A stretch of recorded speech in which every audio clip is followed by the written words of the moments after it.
The school registration was tomorrow. Girls were so excited because they could go to school after Taliban regime. I was not sure if I can go to school. My father was off seat, and I was waiting for my father to come home to ask him if I can go to school because I have polio.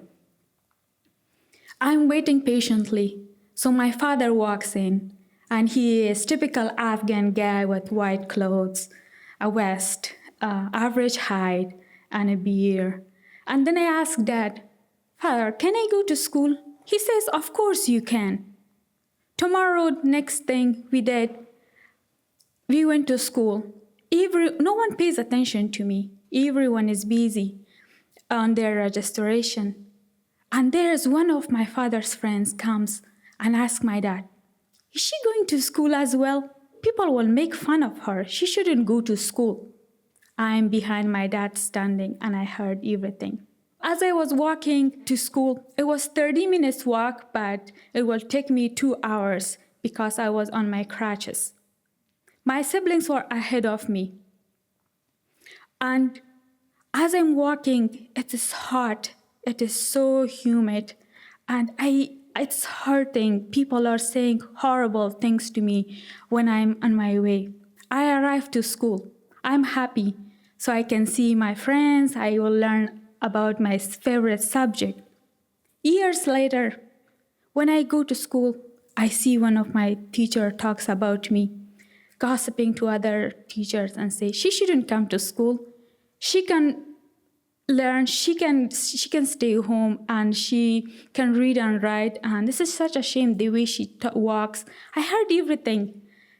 It just affected me so bad, and I sat in the bench and I cried. I had nothing else to do. I cried. That was the hardest day of my life. I went home and I told my dad, "I'm not going to school anymore." Because my dad saw me so disappointed and sad, he said, "Okay, fine, you don't have to go." Because I wanted to be busy, I started sewing clothes. I was not happy. That's not what I wanted to do. That was not my future. I didn't like going towards unknown future. So one day my father decides and tells me that I will take you to school every day. So he has a bicycle. He lost his leg during Russia war, so he is disabled. And he takes me in his bicycle with a wooden pad, and I sit in the back of the bicycle and I hold to him. I'm happy because I'm with him. No street harassment anymore. But as I arrived to school, because my class were in higher grade, they took my class to the second floor.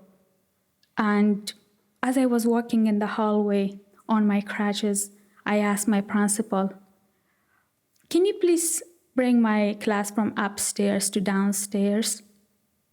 She said no. I didn't think so, but I just wanted to ask.